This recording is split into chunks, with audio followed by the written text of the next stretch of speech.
There is no doubt that the humanitarian needs in Gaza today are just immense and frankly unprecedented for the Gaza Strip. Hunger is on the rise.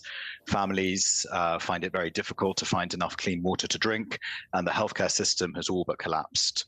So even though aid drops are a real measure of last resort, at the same time, we welcome any opportunity to ensure that there is an increase in humanitarian assistance for civilians who desperately need it.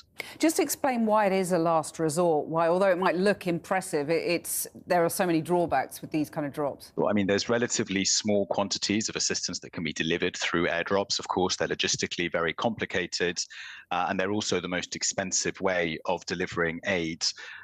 Which is why it can only really be used as a last resort, although this is something that the International Committee of the Red Cross is not directly involved in. The number of aid trucks that have got in have halved since January.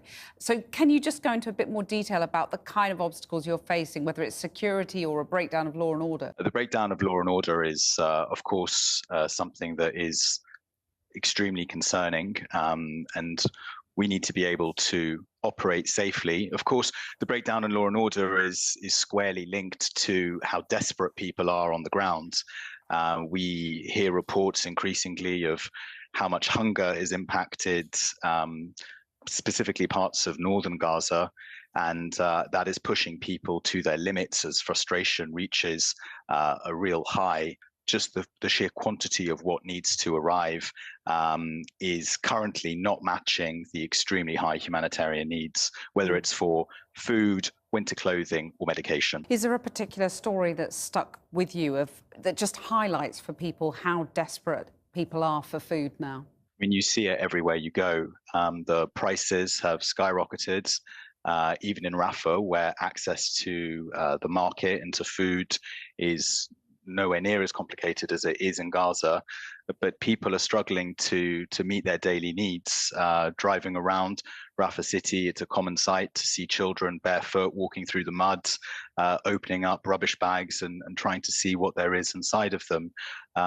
No child should have to experience that, and that's a very dark image that I hope does not continue and exist for much longer. And how has Thursday's tragedy at the aid convoy, how might that hamper further efforts to get aid in your view? No aid distribution should end in the death of civilians, and what happened on Thursday was a tragedy.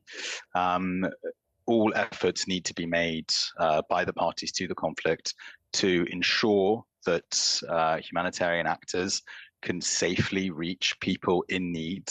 And we hope that there will not be a repetition of this. We hope that access will increase and that people will be able to desperately receive the items that they require at this time.